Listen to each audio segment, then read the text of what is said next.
Deep breath. How exciting is this? I always make people laugh at the beginning and they pop into screen, and then you get a little teaser moment that says, ooh, that's who's going to be on the new segment of the Leadership Summit, Seeking the Path. I'm very excited about this summit, and I'm super excited to present my friend to you. But before I do that, I have to do the part that tells you about my new book, because, you know, that's the motivator for all this. So I have a new book, and it's called The 7 Senses of Leadership, and you can see it over my shoulder. You can see it in the mirror, right? And I am so excited to present that to you, because I think that understanding how the brain works while you're trying to get information in can really help you in a variety of ways. I've talked about many of them, but one of them is alternative pathways. So if you're trying to get information in and you're standing on stage and you have a freeze moment and you go blank and you can't think of anything, you can't get your information out and you can't get it in, understanding that process will give you the means by which to get through it and get through it effectively. So I really hope that you grab that, but I don't, you know, it's just about sharing information and being aware that it's there. That's why I also call this the No Sell, All Share, because we're here to share information. Now, today's guest is so exciting. I'm so excited. Isn't that cool? It's like, because this is today's guest, I have this light on my brain, right? And so this very special person who brings light to the world, and she really does, much more than maybe you know, but we're going to get into that, seems to have brought this new thing into my camera, because I've never had this light shining on my brain before. I'm Lynette Louise, the Brain Brat, and we're going to be talking with Annie Potts. Now, Annie Potts has a resume as an actress that is so long, I couldn't even begin. But what I can do is say that she really came on the scene where people recognized her way back when in Ghostbusters and Pretty in Pink and things like that, where she has such a unique presence. It was impossible not to notice her and remember her. And that's a part of being a leader, being the person who is noticed and remembered. But what you got to find out about her is what she's doing with that notice, with that celebrity. It's pretty wonderful. So welcome to the segment, Annie. I'm so happy. Thank you. It's good to be talking with you again. Yeah, it's been so long. Just so you know, we all, everybody, Annie and I first met because we were doing a play together, and we've sort of maintained a mutual respect and relationship. As busy as we are, it's usually the odd email, but it's every once in a while we're lucky enough to talk. So I'm so happy to see your face. Thank you. So let's get sort of a sense of you for people that maybe they don't know. They can look up your resume. They can see your millions of credits. And by the way, you have worked so much. And it's interesting to me how much a person can work in this industry and still be famous with some people and be unknown with others. It's such a challenge, isn't it? Well, that's niche stuff. Everything's niche now, and of course, I've been around so long, and you know, when and some of the things in the more recent years have been lower profile, which is fine. But that, I mean, there's so much on the market right now. It's of course everything's sort of niche. That's kind of what I was referring to. Now you're up there. People know who you are. I didn't mean it that way, but no. Well, it's true though. But taking that celebrity today, you're right. If you don't have a strong niche, you'll kind of become invisible. So here you are. You're in this industry that's tough.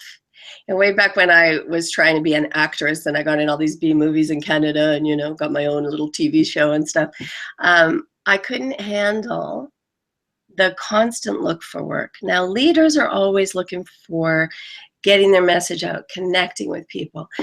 Actors are always standing in front of the next person saying, yes, I'm good enough for this. Even at your level, you still have to audition occasionally, don't you?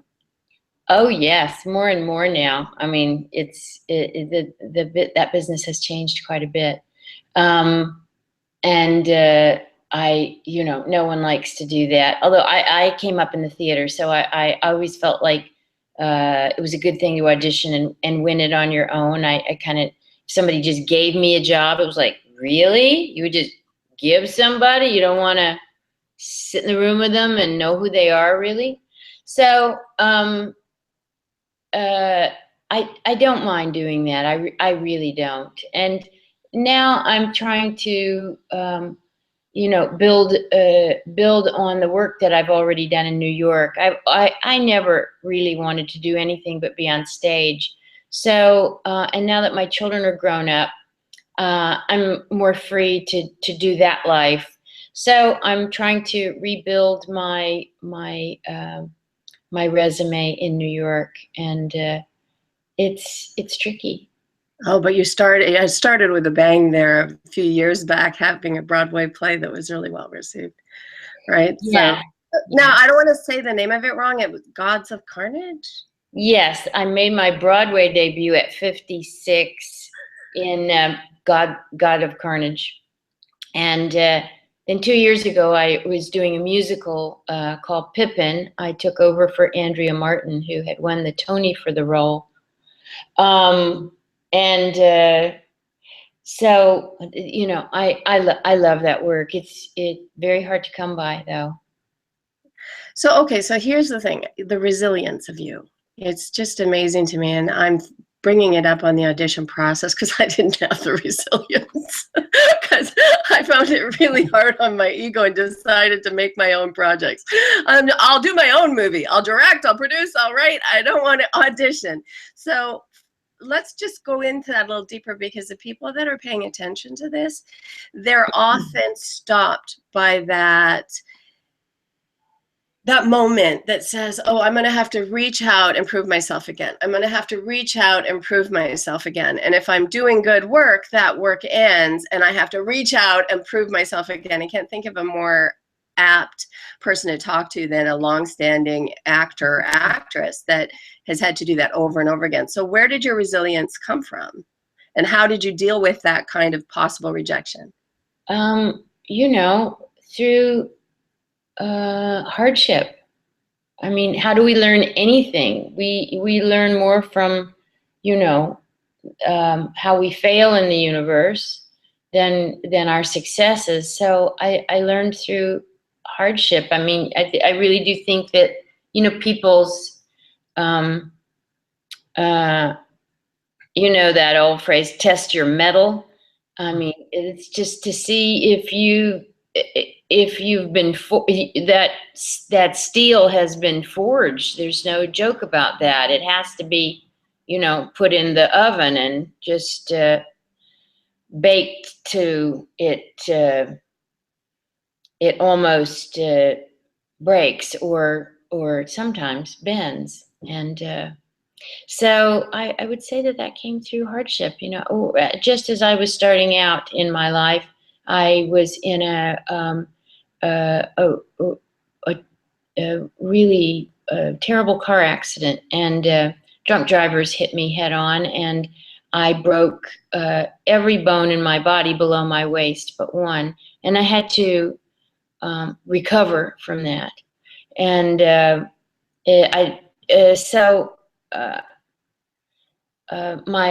my adulthood got off to, I'd had a very idyllic childhood, and then this very serious thing happened to me at 21. And, I spent some time feeling a little sorry for myself, and it was like, well, you're going to spend the rest of your life feeling sorry for yourself? I think not. I don't think that's positive. So I put all my energy into getting well and trying to get back on stage again, and then trying to the injuries are still with me to some extent, and I've had many surgeries, and so I have to work really hard on myself physically all the time, or I can't I won't be able to do the work I love so much.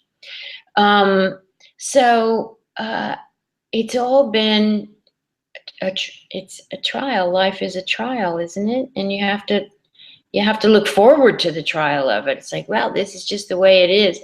And I think it's interesting, for people who know me or not, to when they hear of this, generally surprised, because it's a level of hardship that not a lot of people experience.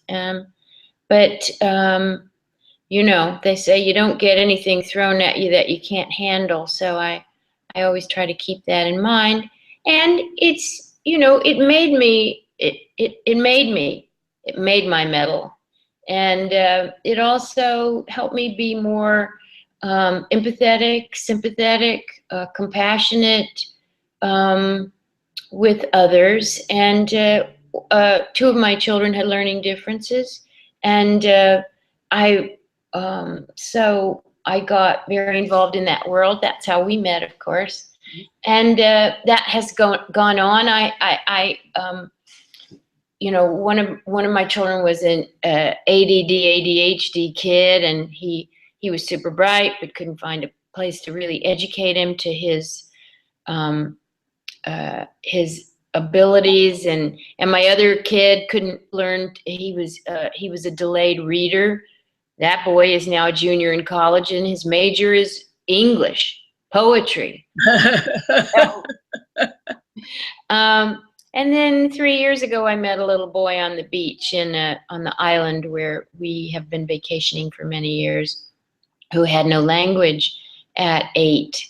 And I fell in love with him, and he prompted me to write and illustrate a little children's book that sells both on the island. Then the proceeds from that go to help the only center on that island of Anguilla to support special needs children. It sells here in the U.S. as well. That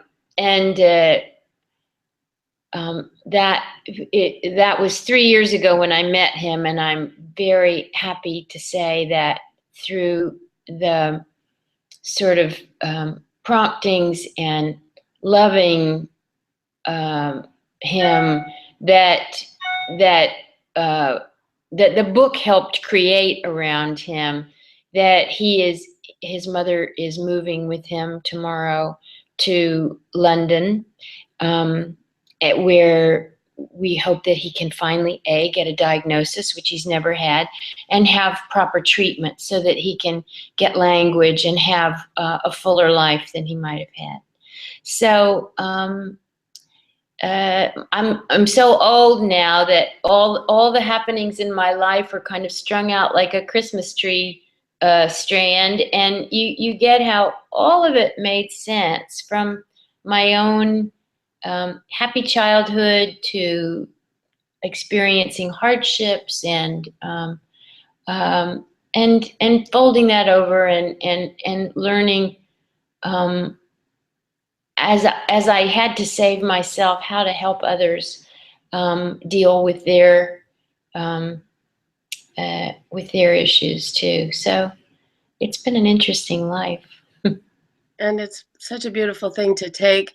It's an interesting pathway too. You know, generally the people that I'm speaking with, what they do is they write a book to attain celebrity and credibility. And you attained your celebrity and credibility and then used that power to help someone else. And I love pointing out that you can do this in whatever way is right for you, as long as your intention is to do good work and be beautiful, which is true of you. So how do people support you by getting that book? How do they support? Well, it's available on Amazon. Favorite title? It's called Kamali of Anguilla. Kamali is his name, and Anguilla is the island, which has been his home. And he is a boy of color, and there aren't, I found out in the after I did it, a lot of books out about kids of color with issues. Although it's kind of a universal message. You don't have to have learning differences or lack of speech or anything to identify with him.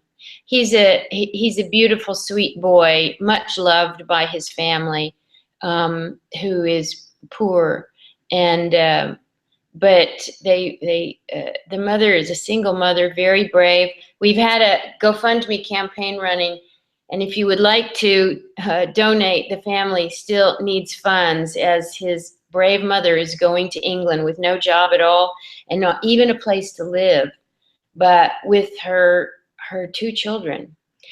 Anguilla is a protectorate of England, and as I understand, the children hold UK passports, but it's a bit of a, well, I hope somebody's going to be on that end to help them. Anyway, if you go on GoFundMe and see, if you look up Kamali, you could donate to that fund, and that would be much appreciated by the family. That'd be awesome. Can or we the book you can get on Amazon. Okay, and spell or even better, go to Anguilla. All right, one more time. Spell Kamali. Yeah. K-A... K-E. K-E? Go on. K-E-M-A-R-L-E-Y. Okay, so you go to GoFundMe and you spell Kamali and you'll find it. Kamali of Anguilla. And that is spelled A-N-G-U-I-L-L-A. Awesome.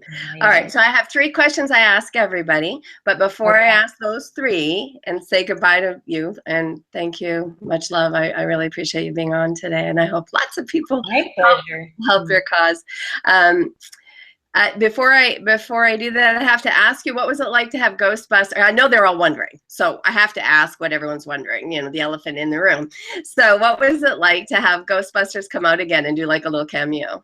It was sweet. I was, you know, they'd been trying for many years to get a sequel done, and experienced a lot of difficulty in that. So I was very happy. I thought it was a great idea to give it to the girls.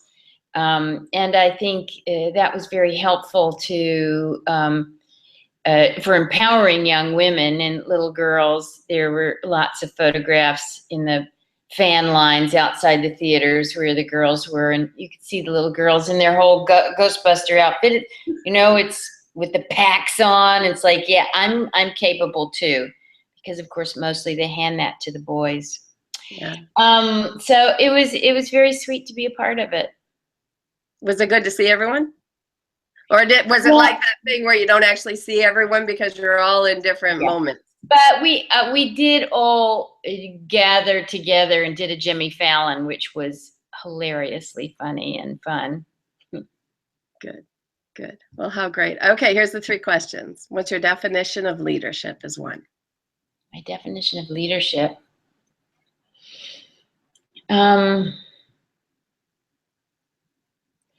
I think I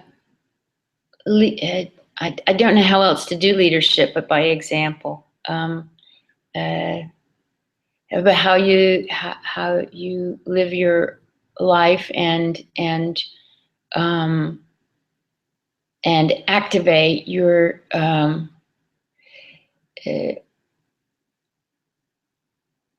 I used to tell young people, it's like, you know, they were going, but so-and-so is having this career and they're doing that. And I can't, it's like, and I say, the only difference between you and the people you admire is the balls to do what needs to be done, what you in your heart.